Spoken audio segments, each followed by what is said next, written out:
संघम नमामि नमो बुद्धाय। जी बुद्धाय जी। जी, यदि बीच में आवाज का डिस्टरबेंस होगा तो बता देंगे सर। जी चलिए। हाँ, सभी को जय भीम, नमो बुद्धाय, संघम नमामि। और आज सर आवाज बहुत नहीं ही आ रही, क्या चक्कर हो गया? आवाज आपकी तरफ से कम होगी। आवाज नहीं आ रही है क्या? आ रही है सर, आवाज आ रही है, आपका तो जा रही है, बीच में लोग आप बोलते रहिए सर, आप बोलते रहिए। जी जी, तो आज ये छत्तीसगढ़ विशेष आज का रखा गया है। तो चलिए, ऐसे देशों और क्षेत्रों को कोई बंधन नहीं है, लेकिन प्राथमिकता को आधार पर रखते हुए आज जो मौका दिया गया है और जो मुझे अवसर प्रदान किया गया है, तो मैं सभी लोगों का साधुवाद करता हूं। और सीधे आज के विषय पर कि हम जो आज जिस चीजों से रूबरू हो रहे हैं, जिस परेशानियों से, जिस परिस्थितियों से, तो इसी परिस्थितियों में हम सबको आज किस दिशा, किस परिस्थिति के साथ और किस अभियान और किस मिशन, किस आंदोलन की तरफ हम सबको गति देनी है। तो अपनी बातों को मैं एक पंक्तियों के साथ आगाज करना चाहूंगा कि मैं अपने गीत गजलों से उसे पैगाम करता हूँ। मैं अपने गीत गजलों से उसे पैगाम करता हूँ। उसी की दी हुई दौलत उसी के नाम करता हूँ।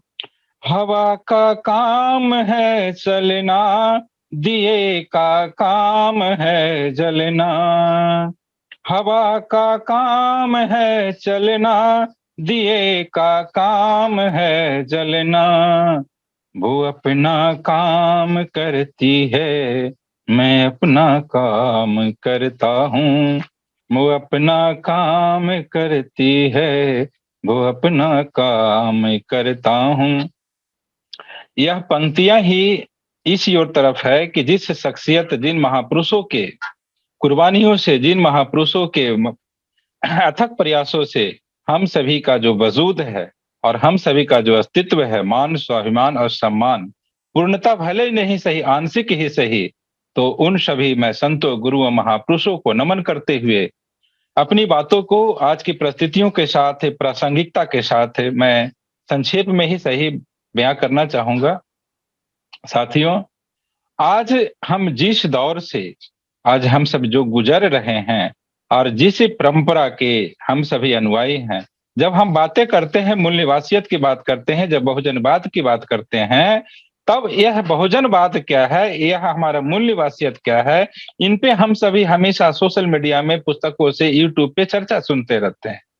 आवश्यकता यह है आज की परिस्थिति में कि आज जो परिस्थितियां आज दिख रही है, और परिस्थितियां क्या है, परिस्थितियां यह है कि भारत में जब संगठन की स्थिति देखें, एसोसिएशन की स्थिति देखें, और सारे जगह चाहे जातीय हो, इन सारे संगठनों का स्वरूप जब देखते हैं, तब यह दिखाई पड़ता है कि यह जो हम सब के बीच में अपने अपने राग अलापने का, अपनी अपनी डफली बजाने का आज यह जो सुरूर चल रहा है, और उस डफली और राग बजाने के कारण यह जो हमारा जो है एक मल्टी डायमेंशनल जो ऑर्केस्ट्रा का स्वरूप होता है, जिसमें अलग अलग वादन होते हैं, हारमोनियम होता है, तबला होता है, ढोलक होता है, लेकिन जब सरगम बजता है, उसकी संगीत मधुर ध्वनि निकलती है, तो उसमें निकालने में सारे वाद्य यंत्रों का योगदान होता है। लेकिन आज हम जो राग आलाप रहे हैं, अपनी अपनी तूती बजा रहे हैं, और वह नगाड़े की आवाज नहीं आकर कर करके गलियों में आवाज वह छुप जाती है। इसका कारण क्या है? क्योंकि हम अपने इंटरडिसिप्लिनरी अप्रोच नहीं अपना रहे हैं, आपस में तारतम्यता नहीं है, हमारा कोरिलेशंस नहीं है, हमारा सिंक्रोनाइजेशन आपस में नहीं है, और यह सिंक्रोनाइजेशन आपस में तारतम्यता का अभाव ही है, जिसके कारण हम राग बजा तो रहे हैं, तालियां तो बजा रहे हैं, लेकिन हम सभी कहीं अपने लक्ष्य और मंजिल, उद्देश्य को हासिल नहीं कर पा रहे हैं। यह इसलिए मात्र है क्योंकि जो हारमोनियम का, ढोलक का, तबले का एक रिदम में आवाज आनी चाहिए थी, एक रिदम में सरगम के साथ बजनी चाहिए थी, वह नहीं बज पा रहा है। और जिसके कारण यह है कि वह आवाज जो है धीरे धीरे जब देख रहे हैं तो वह आवाज एक करकराहट की तरह है, एक खड़खड़ाहट की तरह, एक कर्कशा आवाज है। प्रयास हम बहुत कर रहे हैं, हम सभी मिलकर प्रयास कर रहे हैं। इसी को कहते हैं, फिर से उसी बातों को, कि आज हम उस पैदान पे पहुंचे हैं, जय भीम बोलो किधर भी चलो, जय भीम बोलो किधर भी चलो। इसका मकसद यही है कि बाबा साहब का जब यह स्लोगन है, बुद्ध का संघम नमामि का स्लोगन है, नमो बुद्धाय का जो स्लोगन है, जब हम बातें करते हैं, प्रियार की बातें करते हैं, ज्योतिबा फुले की बातें करते हैं कि विद्या बिना मति गई, मति बिना गति गई, गति बिना वित्त गया, वित्त बिना धन गया। और इसके कारण जो हम सभी आज जो जिस परिस्थिति में गुलाम बहुजन हुआ है, आज वही दौर है। और यह दौर का ही यह जो नायाब तरीका है जो आज की परिस्थितियों में जो अपनाया जा रहा है, जिसे हम सभी रूबरू हो रहे हैं। तो ऐसी जो परिस्थितियां हैं कि यदि करकराहट की आवाज है, यदि खड़खड़ाहट की आवाज है और मधुर संगीत नहीं बज पा रहे हैं, तब यह अपने आप में हम सभी लोग जब इस रिदम को ठीक नहीं करेंगे, तब तक हम सभी अपने आप में लक्ष्य में सफल नहीं हो पाएंगे। तो यह जरूरत है कि आज की परिस्थितियों के अनुकूल यह जो समन मंच, यह जो समन संघ की जो संकल्पना है, यह समन संघ की संकल्पना इसी ओर है कि हम जिस वैचारिकता को, जिस लक्ष्य को, जिस विरासत को ले करके चलना है, उस विरासत से हमें जुड़ना है, तभी हम जय भीम बोलो किधर भी चलो से बचेंगे। अर्थात हमें लक्ष्य मालूम होगा कि मुझे दिशा कहाँ है, और जब दिशा का निर्धारण हो जाएगी तब हम सभी आपस में आज जो छोटी मोटी चीजों को, मतभेदों को कारण ही आपस में बटे हुए हैं। छोटी मोटी मतभेद तो कहते जरूर हैं, यह छोटा मोटा मतभेद नहीं है, ये सीधे सीधे लाइन है कि हम अपनी मूल निवासियत की, हम अपनी विरासत की, ये बौद्ध धर्म की परंपरा की, अम्बेडकरवाद जो संकल्पना, आज की आधुनिक अम्बेडकरवाद जो संकल्पना है, यह बुद्धत्व की ओर ही बाबा साहब की दिशाधारा है। और इस संघ की परंपरा जो बुद्ध के काल से, सिंधु घाटी सभ्यता के काल से आज जब ऐतिहासिक रूप से आज की परिस्थितियों में है, तो हम सबको अपने अपने कहते हैं, जो जुड़ता है, जो आगे बढ़ता है, जो मशक्कत करता है, जो संघर्ष करता है, जो अपने लक्ष्य पर अडिग होता है, उस व्यक्ति को, उस समूह को, उस वर्ग को, उस समुदाय को सफलता अवश्य होती है। हमारी और आपकी आवाज जो हमारे विरोधी हैं, जो हमारे इस विचारधारा के विरोधी हैं, उन लोगों को आवाज हमारी इसलिए नहीं सुनाई पड़ती क्योंकि हम बोलते तो जोर से हैं लेकिन अकेला बोल रहे हैं। और जब जंगल में एक ही साथ सारे सियार भी जब आवाज लगाता है तो शेरों की गर्जना से ज्यादा ऊंची आवाज होती है। साथियों, चींटियों की कतार को देखने की कोशिश करें, जब हम मधुमक्खियों के समूह को देखने की कोशिश करें, जब मधुमक्खी पर आप कभी देखेंगे किसी पर एकदम समूता साक्षात नमूना है कि बगीचे में आप जाएं और गलती से किसी मधुमक्खी के छत्ते को छेड़ दें और उसके बाद आप उसका रिएक्शन देखें, वो प्रतिक्रिया नहीं करते, रिएक्शन नहीं देता। उसकी स्वभाव ही है कि जो उसे छेड़ेगा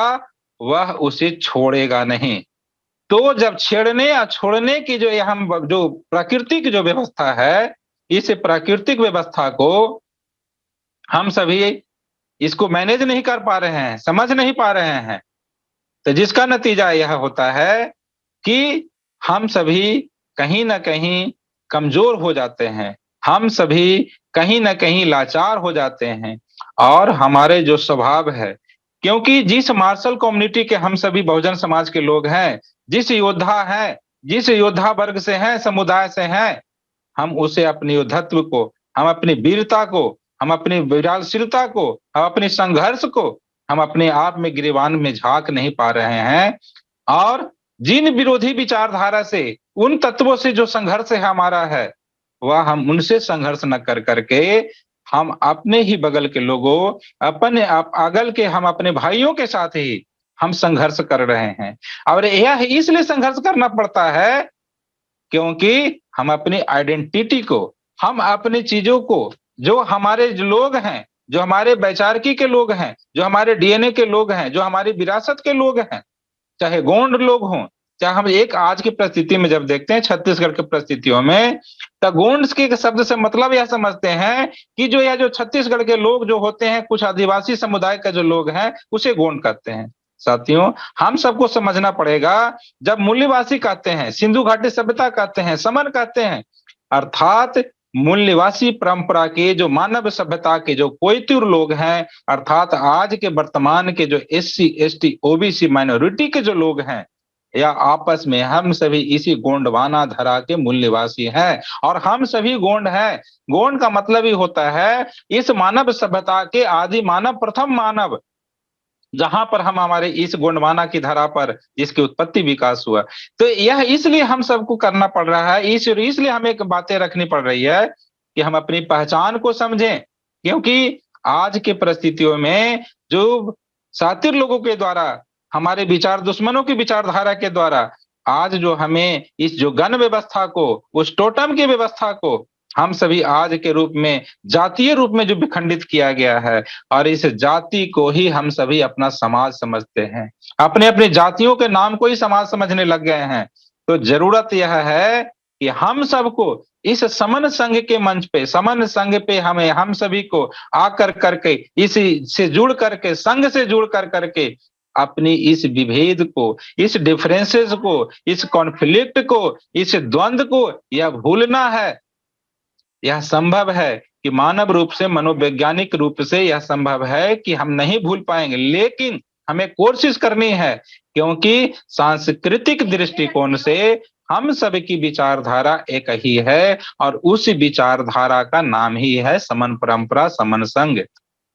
तो साथियों, यह आज की परिस्थितियों में जब देखते हैं कि हमें क्यों जुड़ना है, प्रश्न के रूप में हम समझने की कोशिश करें कि क्यों जुड़ना है, तो सीधी सीधी बात है, अपने हक और अधिकार को बनाए रखने के लिए और मिटते हुए, टूटते हुए, बिखरते हुए हक और अधिकार को, वजूद को संभालने के लिए। क्योंकि यदि हम टेरर के रूप में कहें, यदि हम आशंका के रूप में कहें, यदि हम वार्निंग के रूप में आज कहें, तो यह आज परिस्थिति है कि आज जो भयावह परिस्थितियां हैं, आज जो भयावह जो परिस्थिति है, वह भयावह परिस्थिति ऐसा है कि 2024 तक यदि हम सभी केवल संविधान को बरकरार रखने में, स्टैब्लिश करने में कामयाब नहीं होते हैं, तो इसके जो खतरे हैं, उस खतरे को शायद हम सभी बयां भी नहीं कर पाएंगे। उसी तरफ हम सभी को ढकेला जाएगा, उसी तरफ हम सभी को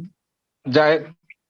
बरबसी हम सबको उस जीवन पद्धति में, उस सामाजिक व्यवहार में, उसी वर्ण व्यवस्था में, मनुवाद में, ब्राह्मणवादी व्यवस्था में जो छुआछूत का भाव था, जो हमारे साथ अत्याचार प्रताड़ना होते थे, उसी अत्याचार और प्रताड़ना साथियों जब देखेंगे कि उस काल में, जब आप देख रहे हैं कि पेशवाओं के जब शासन काल थे, तो उस शासन में कैसी व्यवस्था होते थे महाराष्ट्र के लोगों के साथ, पुणे के लोगों के साथ, और उसी पेशवाई व्यवस्था बर्बरता को ध्यान में रखते हुए जब आप देखेंगे भीमा कोरेगांव का जो युद्ध होता है, तो आज जब परिस्थिति में देखेंगे, भीमा कोरेगांव आज की परिस्थिति में फिर से मनोवैज्ञानिक रूप से लड़ने की स्थिति में है। मनोवैज्ञानिक रूप से इसलिए कि आज चाहे हम इंस्टीट्यूशंस में देखें, यूनिवर्सिटी में देखें, आप हम सभी सारे जगहों में देखें, वर्किंग प्लेसेस में देखें, काम के जगहों में देखें, तो सब लोग यह महसूस कर रहे होंगे कि यह जो परंपरा है, यह जो विचारधारा है, किस तरीके से हम लोगों के ऊपर फिर से हावी हो रही है, और हम सबको ऊपर, हमारे बच्चों के ऊपर, ननिहाल बच्चों के ऊपर, स्टूडेंट के साथ, प्रोफेसर के साथ, जब जम्मू कश्मीर यूनिवर्सिटी के आप तरफ देखें, चाहे इंद्र मेघवाल के आप देखें, यह किस तरफ दिशा दे रही है, ये इसी तरफ से है कि फिर से हो सकता है, यह संभव है कि हम सबको भीमा कोरेगांव को दोहराने की आवश्यकता पड़ सकती है, लेकिन यह कोशिश करें कि वह नौबत नहीं आए, लेकिन हम सबको उस मानसिक दृष्टि से हम सबको तैयार रहने की आवश्यकता है। और यदि अपने आप को, अपने वंशजों को, पीढ़ियों को, स्वयं को यदि हम तैयार नहीं करते हैं, तो यह मान करके चलें कि हम सब जो हैं उसी गुलामी की जंजीरों से, उसी मनुवाद की जंजीरों से, उसी वर्ण व्यवस्था के, क्योंकि स्मृति का आज एडिटेड और मॉडर्न वर्जन तैयार है। यह कहें कि केवल तैयार है, लागू भी कर दिया गया है, घोषणा केवल करनी बची हुई है। इसे सावधानी से वार्निंग न समझें, यह टेरर नहीं है बल्कि वस्तु स्थिति है। आज जो परिस्थितियां जो देख रहे हैं, और यह मात्र और मात्र यही है, 1-2 साल की अब समय है कि हम सबको सामाजिक रूप से, जो हम सभी जो लोग हैं, उन सबको हम सबको जगना है, आपस में जुड़ना है, क्योंकि बड़े लक्ष्य के लिए समाज का एक ही तकाजा है कि छोटे-छोटे कॉन्फ्लिक्ट को, छोटे-छोटे द्वंद्व को हम सबको भूलना है। और जब तक हम सभी आपस में छोटी-छोटी मतभेदों को, छोटी-छोटी बातों को आपस में, यह जो जातियों का जो जो एक आभासी जो पर्दा डाला हुआ है, यह जातियों का आभासी जो पर्दा है, इस आभासी पर्दे को भेदते हुए हम सबको आत्मीयता के साथ, हम सभी को भाईचारे के साथ, हम सभी को मित्रता के साथ, आपस में हम सबको भाईचारे बढ़ा करके इस कारवा को बढ़ाना होगा। और आपस में इस भाईचारे को बढ़ाते हुए, जब तक हम इस भाईचारे को आगे की गति में, संगत और पंगत तो शुरू हो चुके हैं, लेकिन इस संगत और पंगत को बेटी और रोटी तक जब ले जाएंगे, क्योंकि बेटी और रोटी कहना तो आसान 2 शब्द लगता है, लेकिन जब बेटी रोटी की जब बात करते हैं, 2 परिवारों में, 2 क्षेत्रों के लोगों में, 2 वैचारिक लोगों में, 2 प्रशासनिक क्षेत्रों के लोगों में, अलग-अलग लोगों में आत्मीयता का संबंध विकास होता है। एक का दुःख, एक का दर्द, एक दूसरे का दुःख और दर्द होता है। क्योंकि जब हम सामाजिक बंधन को देखें, सोशल रिलेशन को, तो एक ही काम आता है कि व्यक्ति का चाहे अपना वजूद हो, चाहे उनका फाइनल रिलेशंस हो, ससुराल का पक्ष हो, इन दोनों के पक्षों के बीच जो आत्मीयता डेवलप होता है, वही मानव को आगे समाज में कारगर सिद्ध होता है, उनके दुःख और सुख के लिए। क्योंकि we are the social animal, मनुष्य सामाजिक प्राणी है, और इसी मनुष्य सामाजिक प्राणी है, तो इसी दिशा को हम सबको आपस में भूलते हुए, आज हम सबको पढ़े लिखे लोगों के साथ साथ हमारे जो समाज के जो लोग हैं, चाहे किसी भी अवस्था में हो, चाहे वो प्रोफेसर्स हो, डॉक्टर हो, इंजीनियर हो, मिनिस्टर्स हो, चाहे हमारा कुली हो, रेजा हो, मजदूर हो, चाहे श्रमिक वर्ग हो, सारे समाज के लोगों को आत्मीयता के साथ अपनाना होगा। और जब तक हम सब दिलदारी नहीं, अपने बड़प्पन को, अपने दिल को, अपने आत्मिक विकास नहीं कर पाएंगे,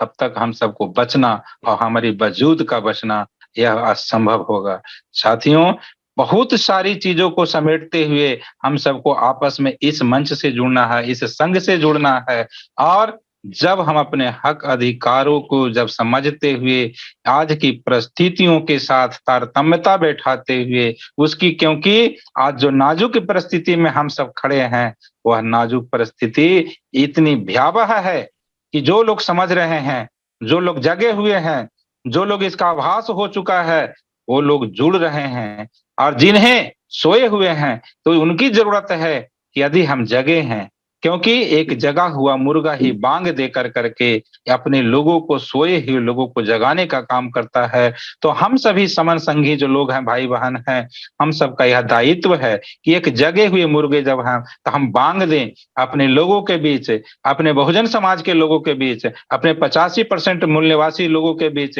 SC, ST, OBC माइनॉरिटी भाइयों के बीच, हम अपने इस विचारधारा को, इस समन संघ की विचारधारा को इसमें फैलाने के काम करें। और जब फैलाते फैलाते हम सब एक दूसरे की दूरियों को, जब दिल की दूरियों को जब समेट लेंगे, तब यह जो भौतिक दूरियां जो हमारे के बीच में है, बहुत मायने नहीं रखते। आज देखेंगे तो भौतिक दूरियों का कोई मैटर नहीं है। हम जो आभासीय रूप से आपस में जो जातियों के जो रूप है, जो कठघरे में हम सभी बंधे हुए हैं, जब उसे तोड़ेंगे, जब तोड़ेंगे, तो जो समन संघ की परिकल्पना है कि जातीय अभ्यास नहीं, तो जातीय अभ्यास नहीं का अर्थ यही होगा कि हम अपने आप में लोगों को समझते हुए, अपने भाइयों को समझते हुए, अपनत्व के साथ, एक दूसरे के साथ उनके सुख दुख में शिरकत करेंगे। और भारत ही नहीं, विश्व भर में एक ऐसा नेटवर्क बनने जा रहा है कि यह समन संघ निस्संदेह आने वाले समय में चाहे बोटी रोटी का संबंध हो, चाहे सुख दुख हो, चाहे एजुकेशन का मैटर हो, चाहे एडमिशन का मैटर हो, चाहे किसी भी प्रकार के एक दूसरे का लीगल हेल्प का मैटर हो, पुलिस के मैटर हो, किसी भी तरीके का मैटर हो, यह नेटवर्क एक दूसरे के काफी काम आने वाले हैं। साथियों, यह केवल ख्याली सपना नहीं है। आप विरोधी विचारधारा के लोगों के साथ उनके कार्य पद्धति को समझने की कोशिश करें। विश्व भर में जहां भी उनका नेटवर्क होता है, भारत में एक दूसरे के लोग केवल अपने लोगों को केवल जान पहचान लेते हैं, उस आइडेंटिटी के साथ एक दूसरे से पेश आते हैं बिना भेदभाव को भूले हुए। तो यदि हमें बड़ा लक्ष्य पाना है, अपने हक अधिकार को, अपनी विरासत को, केवल क्योंकि आज केवल यह जो रोना रोते हैं, हम केवल आरक्षण की रोना रोते हैं। साथियों, रोता वही है या कोई कलंक को ही लगाता है, चाहे ऑब्जेक्शन वही बातें करता है, क्रिटिसिज्म वही करता है जो कमजोर होता है।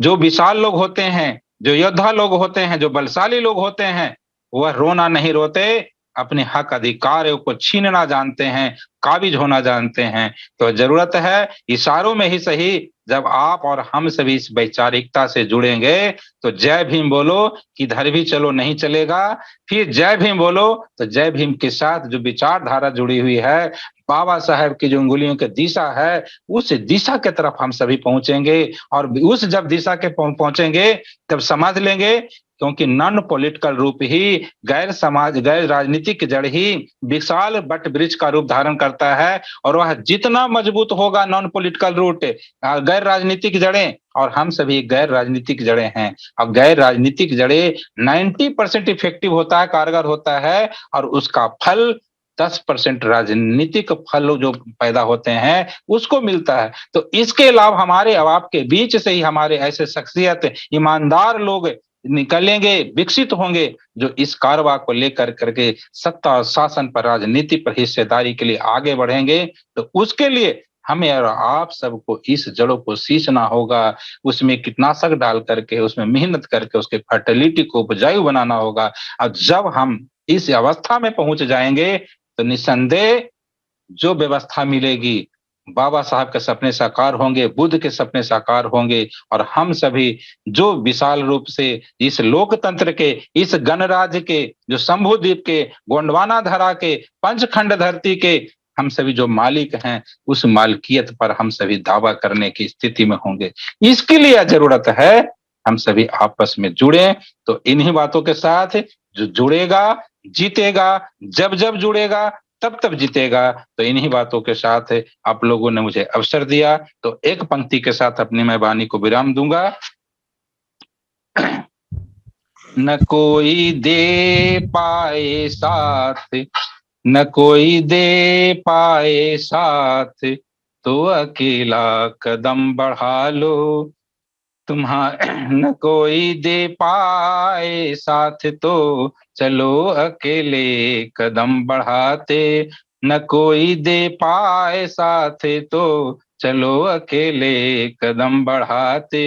ईगो से सूरज निकल रहे हैं, ईगो से सूरज निकल रहे हैं, निपट अकेले ही चल रहे हैं। थका न हारा कभी गगन में, सभी अकेले चल रहे हैं। थका न हारा कभी गगन में, चले अकेले सदा ही। न कोई दे पाए साथ, तो चलो अकेले कदम बढ़ाते, चलो अकेले कदम बढ़ाते। तो साथियों, अब हम सबको समाज तभी साथ देता है जब सूरज उगता है, तो उसके साथ साथ सारे जो प्लैनेट्स हैं, जो ग्रह उपग्रह हैं, वो चमचमाने लगते हैं। तो जरूरत है इस कारवा को आगे बढ़ाने के लिए हम सभी को अकेले अकेले ही, यदि कोई साथ नहीं दे पाता हो तो अकेले ही बढ़ना पड़ेगा। और जब हम इस कारवा को अकेले बढ़ने की कोशिश करेंगे तो निस्संदेह मान करके चलें, भीड़ से कभी भी आंदोलन नहीं होता, भीड़ से आंदोलन नहीं होता, उसके नेतृत्व करने वाले से, उसको लीड करने वालों के साथ उस आंदोलन को, कारवा को आगे ले जाते हैं। तो जरूरत है इस लीडरशिप को निखारने का, और यह नेतृत्व हमारे ही आपके बीच से निकलेगा जो इस कारवा को, बाबा साहब के सपनों को साकार करेंगे। तो इन्हीं बातों के साथ नमो बुद्धाय, जय भीम, शंखम नमामि। सभी को जय भीम साथियों। मैं Bhola Chaudhary, I am working in South Eastern Central Railway in mechanical department और I am residing in Shankar Nagar, Raipur, Chhattisgarh. और आपके बीच में कई बार रूबरू हुए हैं, तो जो नए साथी हैं वो शायद नहीं जानते होंगे, तो नए साथियों के लिए और पुराने साथियों के तो सभी लोग जानते हैं, रूबरू हैं। तो यदि गायकवाड़ सर की अनुमति हो तो एक दो पंक्तियां आपके बीच गुनगुना सकता हूँ क्या सर, अनुमति हो तो? यार साहब अनुमति दे, सुपर मॉनिटर वो है। जी जी जी जी। हाँ हाँ। देखिए, आप कुमार विश्वास के अंदाज में जो कविताएं पढ़ते हो, कुछ पंक्तियां उनकी होती हैं, आपकी खुद की अगर पंक्तियां हैं तो सुनाइए। जी जी जी जी। तो जो समन संघ की है तो उसी के ऊपर मैं दो चार पंक्तियां लिखने की कोशिश किया हूँ। तो समन संघ को कैसे फैला सकते हैं, क्या वैचारिकी है, उसी के ऊपर दो चार पंक्तियां रखता हूँ। स्वागत है। कि आज की जो परिस्थिति है, घर घर धम्म फैलाएंगे, घर घर धम्म फैलाएंगे, हम फैलाएंगे मिशन, घर घर धम्म फैलाएंगे, हम बदलेंगे जमाना, घर घर धम्म फैलाएंगे, हम बदलेंगे मिशन, निश्चय हमारा बुद्ध सा अटल है, निश्चय हमारा बुद्ध सा अटल है, काया की रग रग में निष्ठा का बल है, काया की रग रग में निष्ठा का बल है, जागृति शंख बजाएंगे, हम फैलाएंगे मिशन, जागृति शंख बजाएंगे, हम फैलाएंगे मिशन, घर घर धम्म फैलाएंगे, हम बदलेंगे मिशन, बदली है हमने अपनी दिशाएं, बदली है हमने अपनी दिशाएं, मंजिल नई तय करके दिखाएं, मंजिल नई तय करके दिखाएं, बुद्ध के धम्म फैलाएंगे, हम बदलेंगे मिशन, घर घर धम्म फैलाएंगे, हम बदलेंगे मिशन, घर घर धम्म फैलाएंगे, हम बदलेंगे मिशन, श्रम से बनाएंगे माटी को सोना, श्रम से बनाएंगे माटी को सोना, जीवन बनेगा उपवन सलोना, जीवन बनेगा उपवन सलोना, मंगल सुमन खिलाएंगे, हम बदलेंगे जमाना, घर घर धम्म फैलाएंगे, हम फैलाएंगे मिशन, घर घर धम्म फैलाएंगे, हम बदलेंगे मिशन, घर घर धम्म फैलाएंगे, हम बदलेंगे मिशन, घर घर धम्म फैलाएंगे, हम बदलेंगे मिशन, घर घर धम्म फैलाएंगे, हम बदलेंगे मिशन। बहुत शानदार चौधरी जी, बहुत शानदार। और हमारे छत्तीस